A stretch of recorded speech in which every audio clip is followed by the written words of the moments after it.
자, 답은 고린도에 있다. 15번째 시리즈로 부활의 능력이란 이런 제목을 가지고 말씀을 나누도록 해보겠습니다. 우리 지금 고린도전서 14장을 거쳐서 15장으로 넘어왔습니다. 고린도전서 14장에는 어떤 내용들이 있었는지 기억하십니까? 2주 전에 방언과 예언, 이 방언과 예언의 은사에 대하여 14장에서 다루고 있었어요. 그런데 그런 은사들이 여자들을 통하여 주로 교회에서 많이 나타났던 것 같아요. 그런데 그런 은사를 받은 여인들이 덕을 끼치지 못했고, 특별히 예배 시간에 예배의 질서를 무너뜨려서 교회가 혼란스러웠어요. 그래서 결국 그런 문제들 때문에 교회가 갈라지고 싸우고, 교회 성도들의 표정은 그러다 보니까 무뚝뚝해지고 여러 가지 이상한 현상들이 나타났던 거죠.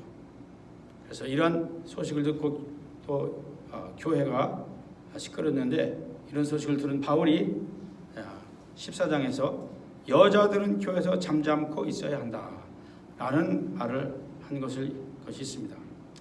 자, 이런 말씀을 잘못 적용하다 보면 오늘날에도 여자는 기도하도 좀 대표 기도도 못하고, 또 앞에 나와서 설교도 못하고, 또 앞에 나와서 성경도 가르치지 못하고 하는 그러한 이상한 해석을 하는 경우가 있습니다. 저도 20대 초반에 예수를 믿고 제자 훈련을 하는 과정 속에서 제자 훈련에 강사들이 여러 명 있는데 그 중에 여자분 강사님이 한 분 계셨어요. 정말 기도 많이 하시고 또 가르치기도 잘하시고 훈련도 잘 시키시는 그런 분인데, 우리가 이제 예수 믿고 얼마 안 된 상태인데 그때 우리 청년 대학생들이 모여서 제자 훈련을 받는데, 그 중에 한 분이 성경을 이제 은혜를 받아가지고 성경을 너무 열심히 읽었어요. 무진장 열심히 읽다가 고린도서 14장에 교회에서 여자들은 잠잠하라, 이 내용을 탁 읽고 나서 탁 걸려들었어요. 성경에 이런 말이 다 있네. 그런데 왜 저 여자분이 우리를 가르치지? 왜 우리를 설교하지? 이거 성경에 위반된다. 그래가지고 성경을 가지고 와서 들이밀면서 성경에 이렇게 기록되었는데 왜 여자인 당신이 가르치냐? 이렇게 해서 교회에 잠시 혼란이 있었던 적이 있었어요. 그런 이야기를 듣고 그때 당시 그 강사님이 이때 고린도전서 고린도 교회의 상황, 어떤 상황에서 어떤 역사적 배경과 환경 속에서 바울이 여자들은 교회에서 잠잠하라고 했는지 이거를 배경을 좀 알았었더라면 얼른 디펜스를 해줄 수 있었을 텐데 아마 그것이 좀 부족했었던 것 같아요. 당신도 그 얘기를 그 성경 구절을 딱 들이미니까 잠시 당황해가지고 어찌할 바를 모르셨던 그런 상황을 제가 기억하고 있어요. 여러분, 사도 바울이 여자들은 교회에서 잠잠하라 한 것은 아까도 말씀드린 것처럼 교회에서 특별히 은혜를 많이 받고 방언과 예언의 은사들을 많이 받았는데 그 중에 여성분들이 주로 많이 받았던 것 같아요. 오늘날도 그런 거 많잖아요. 여성들이 많다 보니까 이제 이분들이 교회 들어온 지 얼마 안 되고 우상 숭배를 하고 뭐 여러 가지 경험을 했던 사람들이 교회 안에 들어왔는데, 교회 안에서 자기들이 예언의 은사, 방언의 은사 이런 거 받았다니까 예배 중에 여기저기에서 나 예언한다, 뭐 한다, 방언한다면서 예배가 질서가 없어진 거예요. 덕이 안 된 거예요. 덕과 질서가 무너진 거예요. 그러니까 질서 있게 하나님께 드려야 될 예배가 막 흐트러진 거지. 거기에다가 막 은사를 받은 사람과 받지 않은 사람 서로 분파가 생기고 싸우고, 그러다 보니까 예수 믿는 사람들의 표정이 굳어질 수밖에 없죠. 서로 미워하는 사람인데 얼굴이 펴질 리가 있겠어요? 자, 이런 상황 속에서 그때 당시 사도 바울은 그 교회 그 여성들에게 여자들은 교회에서 잠잠하라, 이런 배경을 했던 거예요. 그래서 저는 그런 생각도 해봤어요. 만약에 남자들이 은사를 많이 받고 예언의 은사, 방언의 은사 많이 받아서 이렇게 교회에서 덕을 끼치지 못하고 교회를 막 방해하고 또 질서를 막 없애버리고 그랬다면, 사도 바울은 그때 남자들이 이런 일을 하고 있습니다, 이런 보고를 받았을 때 바울은 꼭 이런 얘기를 했을 것 같아. 교회에서 남자들은 잠잠할지어다. 어때요? 제 추측이 전혀 다른 건가요? 이랬을 가능성이 달라요? 이랬을 가능성이 굉장히 많아요. 만약에 청년들이 우후죽순으로 막 일어나가지고 교회를 덕을 끼치지 못하고 교회 예배의 질서를 방해한다 그러면 사도 바울은 그런 소식을 듣고 교회에서 청년들은 잠잠할지어다 이렇게 했을 수가 있다는 거예요.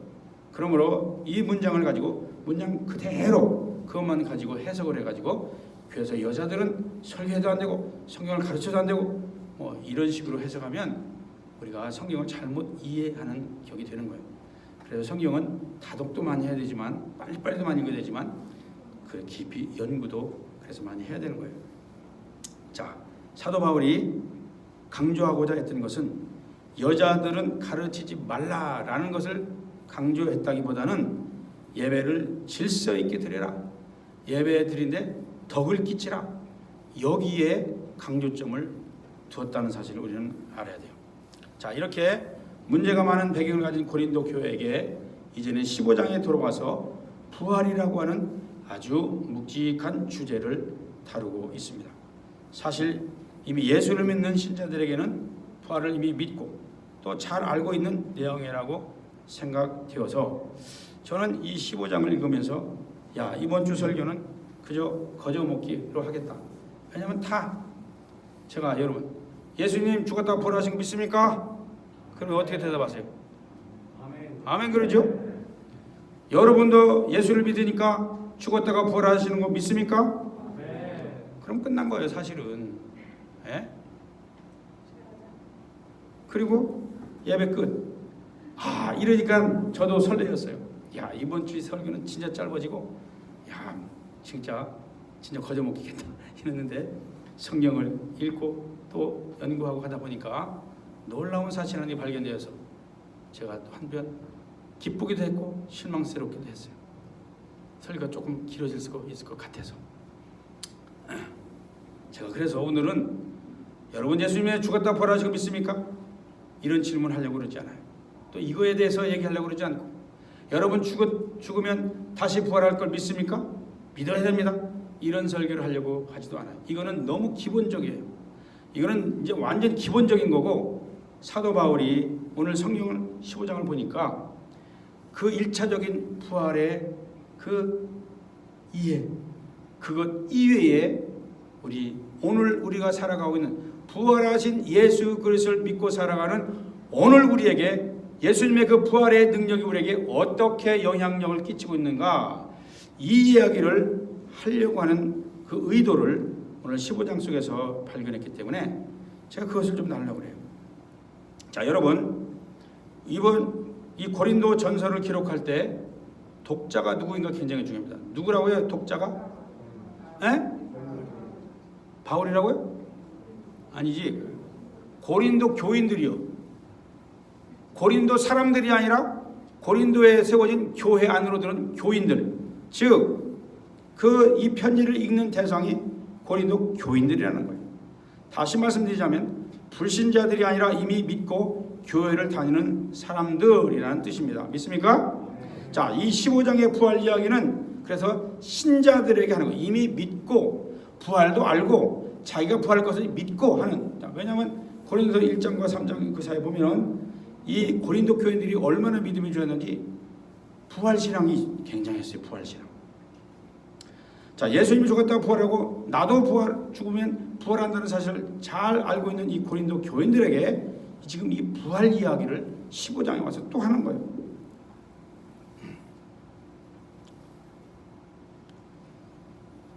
그래서 단순히 불신자들에게 예수님은 죽었다가 부활하셨습니다. 우리도 그분을 믿으면 죽으면 부활합니다. 이런 사실만을 자랑하려고 하는 것이 아니라 그 이외에 그것이 오늘날 그것을 믿고 살아가는 우리들에게는 어떤 영향을 미치고 살아가는가 하는 것을 우리에게 가르치고자 하는 그런 의도를 봤어요. 불신자들에게 만약에 하는 이 15장이라면 간단하게 그냥 예수님 죽었다 부활하셨습니다. 당신도 믿으면 부활합니다. 이러고 끝났을 거예요. 이것을 믿으셔야 합니다. 그런데 이 단계는 이미 다 지난 사람들이에요. 자, 그런데 이미 부활을 알고 믿고 기독교 신자들에게 이 1차적인 부활의 의미에다가 한 가지 더 현재를 살고 있는 기독교인들에게 어떤 의미를 더해주고 있는가 하는 내용을 한번 알아봅시다. 자, 그래서 고린도전서 15장의 부활의 초점은 아까도 얘기한 대로 예수님이 죽었다 부활하신 것도 아니고 우리도 죽었다가 다시 부활한다. 여기에 초점을 두는 것도 아니에요. 그거는 기본으로 깔고 들어가고 죽었던 영이 다시 살아난다 하는 것에 초점을 두는 거예요. 그러므로 고린도전서 15장의 부활을 이야기할 때에 우리가 먼저 알아야 할 것이 있는데 첫 번째 15장은 그리스도의 부활 자체에 초점을 두고 있지 않다는 거예요. 오늘 설교도 제가 그 그리스도의 부활 자체에 두려고 하지 않아요. 그건 여러분 이미 기본적으로 알고 있기 때문에 그리스도의 죽음과 부활은 기본적이고 인정하고요. 그 다음 차원을 얘기하려고 그러는 거예요. 두 번째로 알아야 할 것은 부활을 믿는가 안 믿는가에 대한 초점을 두지 않으려고 그럽니다.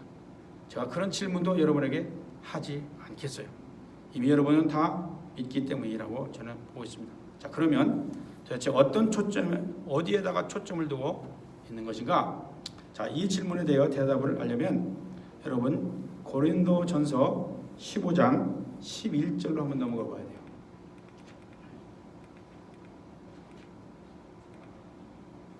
자, 15절 먼저 읽고 시작. 우리는 또한 하나님을 거짓되이 증언하는 자로 판명될 것입니다. 그것은 죽은 사람이 살아난 일이 정말로 없다면 하나님께서 그리스도를 살리지 아니하셨을 터인데 하나님께서 그리스도를 살리셨다고 하나님에 대하여 우리가 증언하였기 때문이다. 지금 어떻게 하면은 당연한 것 같기도 하고 또 무슨 말을 하는 것 같이 잘 모르기도 하고 그럴 거예요. 여러분의 초점을 가져야 될 것은 여기서는 여러분 죽은 사람이 살아나는 일이 정말로 없다면 이 말에 여러분 주목을 해봐야 돼요. 그래서 15절의 이 말씀의 초점은 강조점은 어디에 있느냐? 그리스도가 다시 살았다? 이 얘기를 강조하려고 한 것이 아니라 죽은 사람이 살아나는 일, 죽은 사람이 살아나는 일에 대하여 강조를 하려고 그러는 거예요. 자, 그렇다면 여기에서 죽은 사람이라는 게 뭐냐? 죽은 사람. 이것을 알려면 11절부터 읽어봐야 돼요. 같이 읽어봅니다. 11절 시작. 그러므로 나나 그들이나 할 것 없이 우리는 이렇게 전파하고 있으며 여러분은 이렇게 믿었습니다. 그리스도께서 죽은 사람 가운데서 살아나셨다고 우리가 전파하는데 어찌하여 여러분 가운데 더러는 죽은 사람의 부활이 없다고 말합니까? 13절 죽은 사람의 부활이 없다면 그리스도께서 살아나지 못하실 것입니다. 이 세 구절을 읽는 동안에 각 구절마다 3번 반복되는 단어가 있어요. 혹시 뭔가 발견됐습니까? 죽은 사람, 죽은 사람. 이 죽은 사람이라는 말을 자꾸 반복을 합니다. 사도 베드로가. 자, 그래서 먼저 죽은 사람에 대해 좀 알아봐야 하겠습니다. 자, 이 말의 뜻은 죽은 사람이라는 뜻은 두 가지로 해석이 가능합니다. 첫째는 살았었는데 진짜 죽었어요. 즉 육신의 몸이 살았었는데 이제는 죽었어. 시체로 변했다. 육체의 죽음을 얘기하는 거예요. 두 번째 살아있는 두 번째 해석은 살아있는 것 같지만 죽은 것과 같은 상태. 이해가 됩니까? 이거는 육신적인 죽음이 아니라 내면적인 죽음의 상태를 얘기하는 거예요. 영적인 죽음. 예를 들어서 제가 이제 예를 드는 겁니다. 어떤 사람을 만났는데 그 사람이 최근에 사업도 실패하고 가정 파탄도 일어나고 자녀들은 되는 게 없고 이런 사업 저런 사업 해보지만 아무것도 되는 게 없어요. 자, 이런 사람을 제가 오래간만에 만났어요. 이렇게 만났을 때 제가 인사를 먼저 건넵니다.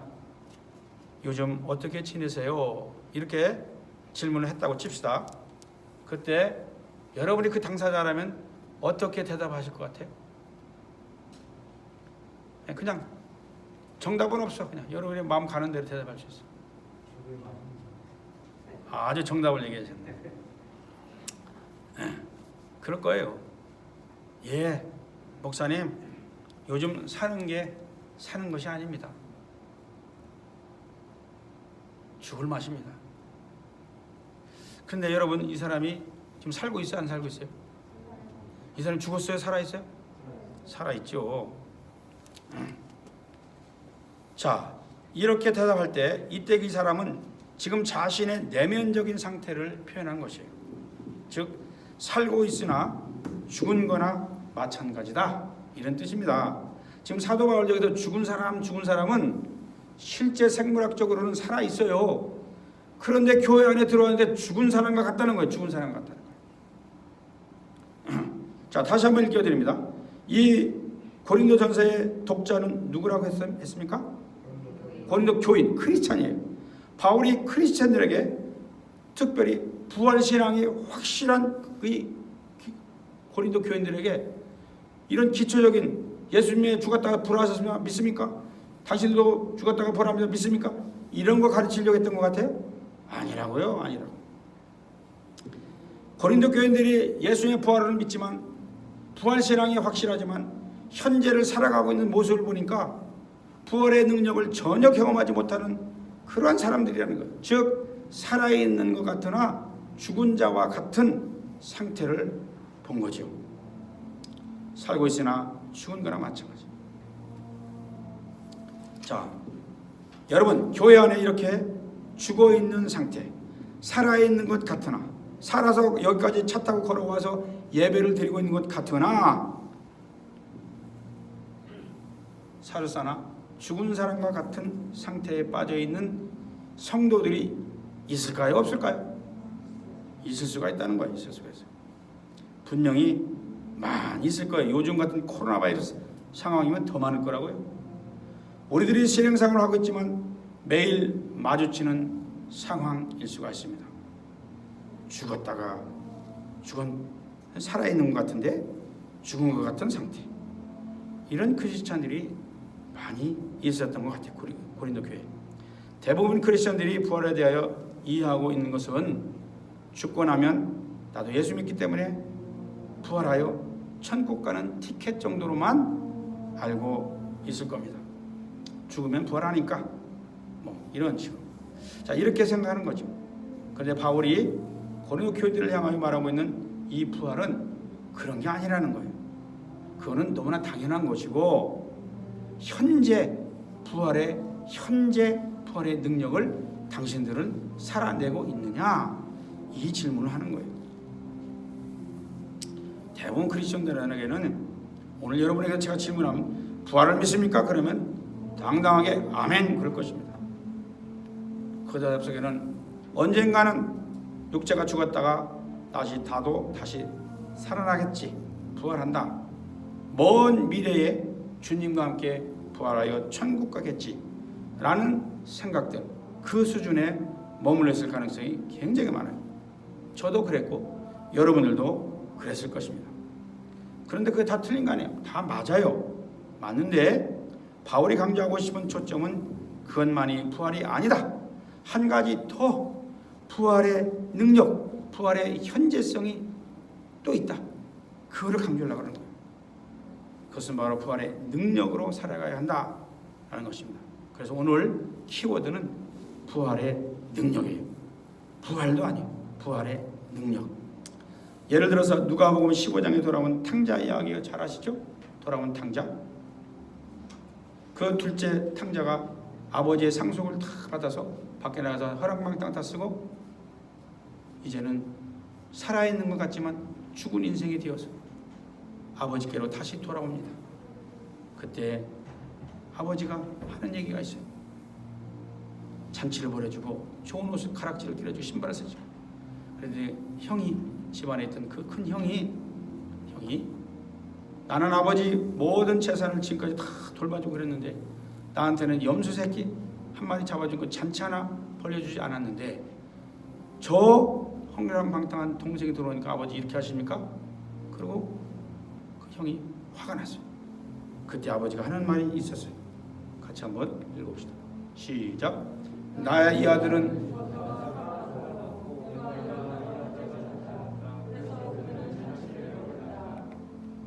시작.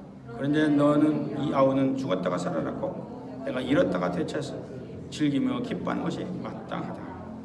여러분, 여기서 아버지가 이 둘째 아들에 대하여 하는 이야기인데, 진짜 아버지가, 아니 둘째 아들이 죽어서 시체로 돌아왔습니까? 집에 돌아오자 다시 살아났어요 벌떡? 아니죠. 살아서 돌아왔어요. 그런데 아버지 눈으로 보기 어때요? 죽은 것, 살았으나 죽은 것 같은 모습이.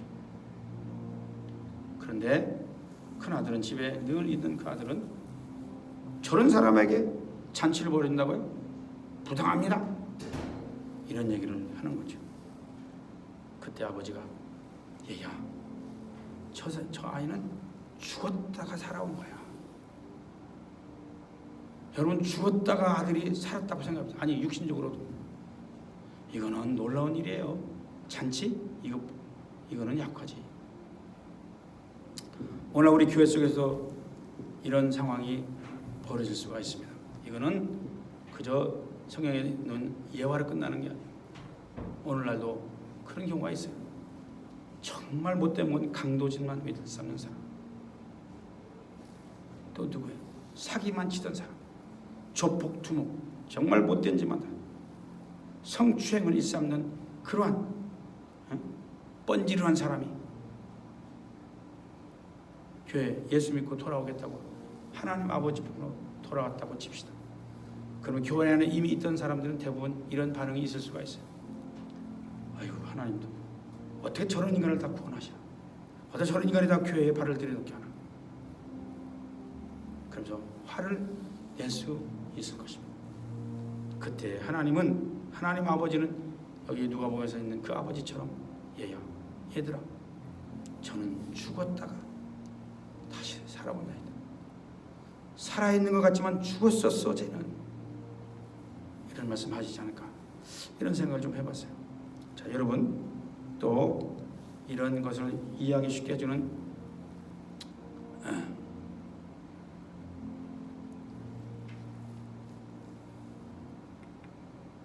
계시록 3장 1절 말씀 있습니다. 같이 읽어볼까요? 시작. 사대교회의 신부름꾼에게 이렇게 써보내라. 하나님의 일곱 영과 일곱 별을 가지신 분이 말씀하신다. 나는 내 행위를 한다. 너는 살아있다는 이들은 아세요. 실상은 죽은 것이다. 예. 우리 그 어떤 사람의, 어떤 조폭의, 어떤 서울시장의 행실을 잘 알아. 근데 그 사람이 회개하고 돌아왔어. 그럼 여러분, 행위를 잘 안다. 하나님도 아셔. 그래, 저 사람은 살아있으나 죽은 사람과 같다. 이런 얘기를 하는 거예요. 여러분, 우리 크리스찬들 매일 삶 속에서 부활이 있어야 합니다. 믿습니까? 이것을 부활의 능력으로 살아간다, 이렇게 표현을 하는 거죠. 자, 그런데 그리스도인이라고 하면서 감사할 줄도 모르고 기뻐할 줄도 모르고 무표정한 얼굴로 그렇게 살아간다면 아직 부활의 능력을 힘입어 살아가지 못하는 사람일 가능성이 굉장히 높습니다. 부활의 능력을 경험하지 못하며 사는 것이 고린도 교인들이 지금 그런 상황이거든. 부활을 믿는다고 하면서 얼굴 표정은 굳어져 있고 서로 시기 질투하고 네 편 내 편 가르고 있는 상황. 사도 바울이 고린도 교회에 대해서 파당을 지어가며 싸우는 모습 속에서 모두 표정이 굳어있는 그 상태를 바라면서 부활에 대하여 한 단계 더 깊은 강조를 하고 싶었다 하는 생각이 들었습니다. 생물학적인 육신적인 죽음과 부활도 있지만 바울은 지금 이미 믿는 자들에게, 즉 미래의 부활을 이미 따놓은 신자들에게 이제는 부활의 능력으로 현재를 살아갈 것을 강조하고 있다, 이런 말씀입니다. 믿습니까? 우리는 매일 내적인 죽음과 싸워야 합니다.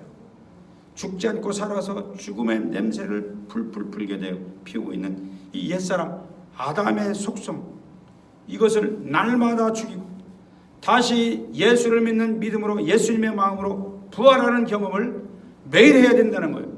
바울은 이거를 경험했어요. 그래서 나는 매일 죽노라. 매일 죽는다는 거예요. 매일 예수의 마음으로 다시 산다, 부활한다. 매일 죽고 매일 부활하는 경험을 한 거예요. 살아있지만 죽은 상태. 이거를 참고로 여러분들이 신약 성경을 공부하다 보면 헬라어로 네크로스라는 말을 많이 들고 따라서 네크로스. 살아있지만 죽은 상태. 네크로스 그래서 죽음, 사망이라고 이렇게 번역을 하거든요. 사망. 신약 성경에 나올 때 사망이라는 단어, 죽음이라는 단어는 거의 네크로스라는 단어예요. 이거는 살아있는 것 같은데 죽은 상태와 같은 그런 상태를 네크로스. 그냥 간단히 한 단어로 우리 한글 성경은 죽음, 사망이라는 걸로 번역해 놨어요. 자, 여러분, 이렇게 네크로스 상태에 있는 사람들에게 부활이 있어야 함을 강조하는 거예요. 지금 교회 밖에 다니다 보면 여러분 사람이 막 돌아다녀요. 살아서. 그런데 예수를 믿지 않는 사람들이 거기 돌아다닌다면 실상 어떤 사람이 이 사람들은 죽은 사람들이에요. 네크로스 상태. 이것이 네크로스입니다. 아이고 요즘 사는 게 아니요. 죽을 맛이에요. 그리고 감사할 게 아무것도 없어. 기쁨이 사라졌어. 거기에다 기도까지 사라졌다면 여러분 이 사람은 살아있다 하나 어떤 사람? 네크로스. 죽은 것과 같은 사람임이 틀림없다는 거예요. 이런 사람들에게 사도 바울은 다시 부활의 능력으로 살아갈 것을 아니 먼 미래가 아니라 오늘 부활의 능력을 덧입어서 살아가라 하는 거예요. 부활의 능력으로 살아가는 사람은 예수 그리스도의 마음을 가지고 살아가려고 애를 쓰는 사람입니다. 반면에 살았다 하나 죽은 자들, 네크로스의 상태에 있는 자들은 무엇을 먹을까? 무엇을 마실까? 얼마나 더 벌까? 얼마나 더 폼나게 살까? 어떻게 하면 코로나 바이러스 안 걸릴까? 물론 그거 조심을 해야 돼요. 그러나 조심하면서 하는 것과 예수님의 마음을 가지고 사는 것과는 굉장히 다릅니다. 이렇게 고민하며 사는 사람들은 네크로스, 살았다 하나 죽은 자들이 교인들이라고 하는데 살아있는 것 같은데 죽은 사람들이 죽은 것 같은 상태. 바로 지금 바울이 고린도 교인들을 향하여 이 얘기를 하고 있는 거예요. 자, 다시 고린도 전서 15장 5절부터 8절까지로 한번 읽어보겠습니다. 시작. 게바에게 나타나시고 다음에 12제자에게 나타나셨다고 하는 것입니다. 그 후에 그리스도께서 한 변에 500명이 넘는 형제들에게 나타나셨는데 그 가운데 저는 세상을 떠났지만 대다수는 지금도 살아있습니다. 다음에 야고보에게 나타나시고 그 다음에 모든 사도들에게도 나타나셨습니다. 그런데 맨 나중에 다리 차지 못한 자와 같은 나에게도 나타나셨습니다. 여러분 사도 바울은 부활하신 예수님을 언제 경험하신지 아세요? 예?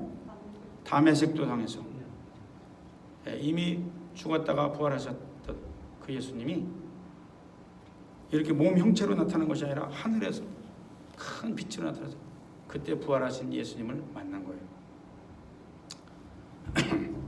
어떤 제자들은 진짜 육신의 몸이 부활해서 본 그런 제자들 500의 형제들이 다 있지만 사도 바울에는 그런 표현하는 그분들의 죽었던 자들이 예수 믿고 부활한 사건을 경험하고 부활된 상태로 매일매일 살아가는 모습을 보면서 바울이 그 영향력이 만삭되지 못해서 태어난 자기에게까지 그 부활의 은혜가 닥쳐서 자기는 지금 그 부활의 능력을 가지고 살아가고 있다. 지금 이런 얘기를 하는 거지. 그러므로 사도 바울이 말하는 부활은 기본적인 부활에 더하기 현재적 삶 속에서 나타나는 부활의 능력을 이야기하고 있다는 것을 우리는 알아야 합니다.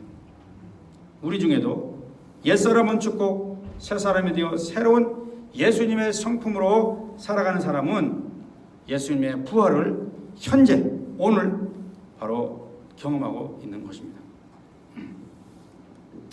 그런 부활을 경험하고 계십니까? 예, 감사합니다. 스스로 한번 잠은 자다 매일매일 해보세요. 나는 부활의 능력을 가지고 살아가고 있는가?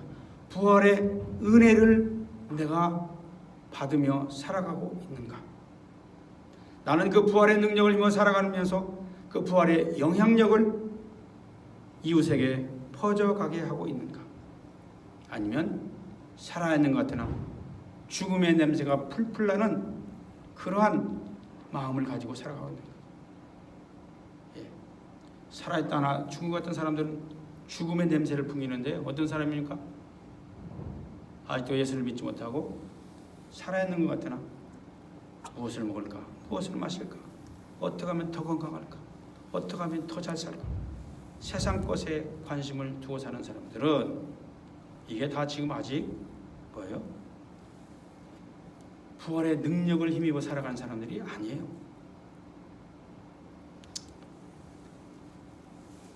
바로 바울은 이런 점을 그리스도인들을 향하여 지금 지적해주고 있는 거예요. 자, 부활의 능력을 경험하고 오늘 살아가는 사람들은 어떤 형태로 나타나는가? 전도하는 일에 힘을 쓰게 됩니다. 선교하는 일에, 또 봉사하는 일에, 남을 돌보는 일에, 내 문제뿐만 아니라 이웃의 문제까지 돌아보려고 하는 그런 애를 쓰는 사람들, 이런 사람들이 부활의 능력에 영향력을 끼치며 살아가는 사람들이죠. 자, 부활의 능력으로 살아가는 크리스천들에게는 어떤 마음이 우리 마음속에 있는가? 빌립보서에 잘 얘기해주고 있어요. 빌립보서 2장 1절부터 5절까지인데요. 제가 빨리 읽어드릴게요. 그냥 잘 조용히 듣기만 하세요. 그러므로 그리스도 안에서 여러분에게 무슨 격려나 사랑이 무슨 위로나 성령이 무슨 교제나 무슨 동정심과 자비가 있거든. 여러분은 같은 생각을 품고 같은 사랑을 가지고 뜻을 합하여 한 마음이 되어서 내 기쁨이 넘치게 해 주십시오. 무슨 일을 하든지 경쟁심이나 허영으로 하지 말고 겸손한 마음으로 하고 자기보다 서로 남을 낮게 여기십시오. 또한 여러분은 자기 일만 돌아보지 말고 다른 사람의 일의 일도 돌아봐 주십시오. 5절, 여러분 안에 이 마음을 품으십시오. 그것은 곧 그리스도 예수의 마음입니다. 부활의 능력을 경험하며 사는 사람들이 어떤 마음의 상태로 가지고 살아가야 하는가를 바울은 자신이 경험한 것을 그대로 빌립보 교인들에게 해주고 있는 거예요. 자, 또 빌립보서 3장 10절과 11절에 이렇게 되어 있어요. 내가 바라는 것은 그리스도를 알고, 지금 바울이 바라는 게 있어요. 그리스도를 알고 그분의 부활의 능력을 깨닫고 그분의 고난에 동참하여 그분의 죽으심을 본받는 것입니다. 앞으로 그렇게 하라가 아니라 지금 그렇게 하라는 거예요. 지금 11절, 그리하여 나는 어떻게 해서든지 죽은 사람들 가운데서 살아나는 부활에 이르고 싶습니다. 이 죽은 사람들이 육신적으로 죽었다가 시체들 가운데 한 사람 벌떡 일어나는 이런 얘기를 하는 게 아니에요. 살았다 하나 죽은 사람과 같은 그 죽은 사람들 가운데서 살아나는 부활에 이르게 하기를. 오늘 여러분 여기 다 지금 살아 계십니다. 여러분 모두가 다 부활의 능력에 이르시기를 다시 한번 축복합니다. 네. 여기서 부활의 능력이라는 말을 헬라 말로 그 아주 신기한 단어가 있더라고요. 부활했다, 부활의 능력을 힘입었다. 이 얘기는 누웠다 혹은 일어났다, 이 두 가지로 해석을 할 수 있는 단어라고 그럽니다. 즉 여러분이 이런 상황을 한번 생각해 볼 수 있어요. 자, 모두 누워 있는데 그 중에 한 사람이 벌떡 일어났다고 생각해 보세요. 그러면 어떤 현상이 일어납니까? 예? 그렇죠. 깜짝 놀라서 쳐다보죠. 유난히 그 사람이 눈에 확 띄게 됩니다. 다 누워있는데 벌떡 일어나니까. 부활의 능력이라는 것은 바로 이런 거라는 거예요. 모든 사람들 가운데서 다 살아있으나 죽은 것 같은 사람들 가운데서 눈에 띄는 현상이에요. 예수를 믿고 부활의 능력을 경험해서 벌떡 일어났어요. 그러므로 믿지 않는 자들을 죽은 자들이라고 표현하는데, 그들 가운데 예수를 믿는 사람이 있으면 눈에 띄게 되어 있다, 이 뜻이에요. 부활의 능력을 경험한 사람은 눈에 띄게 돼 있어요. 저 사람 별나네. 아유, 남들 다 거짓말하니까 같이 거짓말해. 남들 다 세금 떼먹으니까 같이 떼고. 그래도 아니야, 나는 그렇지 않아. 남들 법을 다 어겼는데 에이, 남들 다 그러니까 그냥 해. 그러면 이런 사람 어때요? 부활의 능력을 경험한 사람은 아니에요. 남들 다 하는데 혼자 안 하니까 눈에 띄게 되어 있습니다. 눈에 띄게 되어 있어요. 그래서 왕따를 당할 수도 있어요.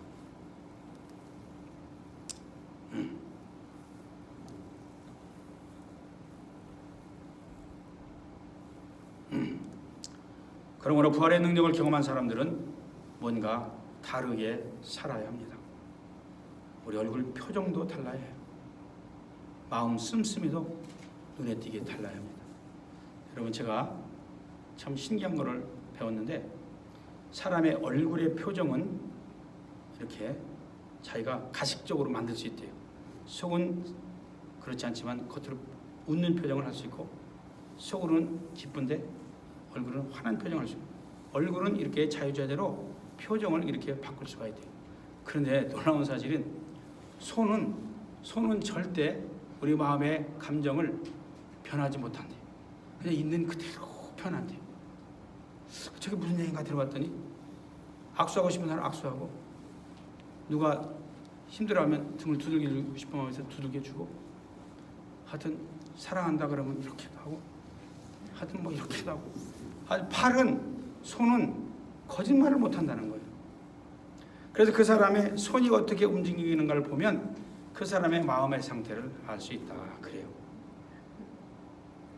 이해가 되세요? 한번 이제 나중에 한번 살펴보세요. 저는 그 얘기를 듣고 이해가 확 되더라고요. 속으로 미운 사람 뭐 하나 주고 싶어도 절대 손이 얼른 안 가요. 가져가. 그럼 뭐 진짜 독한 사람들은 꾸밀 수도 있어요. 미운데 웃으면서 줄 수도 있어요. 그러나 대부분 그렇지 못하다는 거예요. 여러분은 부활의 능력을 지금 경험하고 계신가요? 날마다 부활을 경험하고 계세요? 이거는 날마다 해야 되는 일이에요. 날마다. 먼 미래가 아니에요. 아니면 요즘 사는 게 아니에요. 죽을 맛이에요. 이런 태도로 살고 있습니까? 여러분, 바울의 메시지는 나중에 주님 재림하실 때 부활도 경험하겠지만 현재에도 부활을 경험하며 살아야 한다라는 내용을 고린도 교인들에게 전해주고 싶었던 것입니다. 그 말씀을 저는 인용해서 오늘 우리 성도들에게 저도 전하고 싶어요. 부활의 능력을 입고 사는 사람은 어떻게 사는 사람들인가? 쭉 15장을 얘기하다가 마지막에 58절에 이런 얘기를 하고 마칩니다. 같이 읽습니다. 시작. 그러므로 나의 사랑하는 형제자매 여러분, 굳게 서서 흔들지 말고 주님의 일을 더욱 많이 하십시오. 되지 않습니다. 아멘. 그래 열심히 하라는 것으로만 저는 알았었는데 앞에 부활을 쭉 얘기하다가 난데없이 마지막에 이 얘기를 해요. 부활의 능력을 경험한 사람들은 서서 굳게 흔들리지 말고요. 주님의 일 하다가 지금 멈춘 것들 더 열심히 하래. 더 열심히. 부활의 상급이 또 나중에 있기 때문에 부활의 능력을 현재적으로 능력을 입고 살아가면서 그 부활의 상급을 나중에 예수님 만날 때, 하나님 만날 때 앞에서 또 상급으로 받게 된다. 그래서 더 열심히 하라는 거예요. 기도하겠습니다. 하나님 아버지 감사합니다. 오늘도 우리에게 은혜로운 말씀, 부활의 능력의 말씀을 주셔서 감사합니다. 그래서 살았다 하나 죽은 자와 같은 그런 삶을 살지 않게 하시고 부활의 능력을 깨닫고 그 능력을 힘입어서 살아가는 귀한 우리 성도들이 되게 하여 주시옵소서.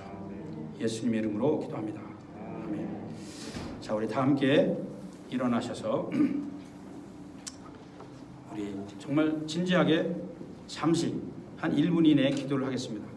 오늘 들은 말씀 중에서 내 마음에 동의하고 아멘 했던 그런 일이 있으면 한 가지만 딱 붙잡고 하나님 내가 이렇게 살아가겠습니다. 잠시 헌신과 결단의 시간 잠시만 갖겠습니다. 그리고 마지막 찬송 부르겠습니다.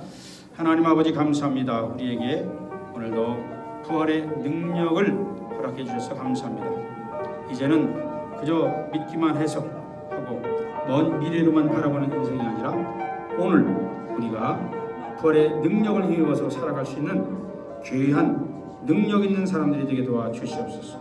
그래서 아버지 하나님이여 그저 정신적인 그리고 추상적인 부활을만 믿지 않게 하시고 실제 오늘 살아가는 우리들의 부활을 날마다 경험하며 살아가게 도와주옵소서. 이 부활의 능력으로 살아가는 자 실제적으로 능력 있는 삶을 살게 된 줄로 믿습니다. 아멘. 감사합니다. 우리 57장 찬송가 부르고 마치도록 하겠습니다. 화면에 보이는 찬송이 있습니다.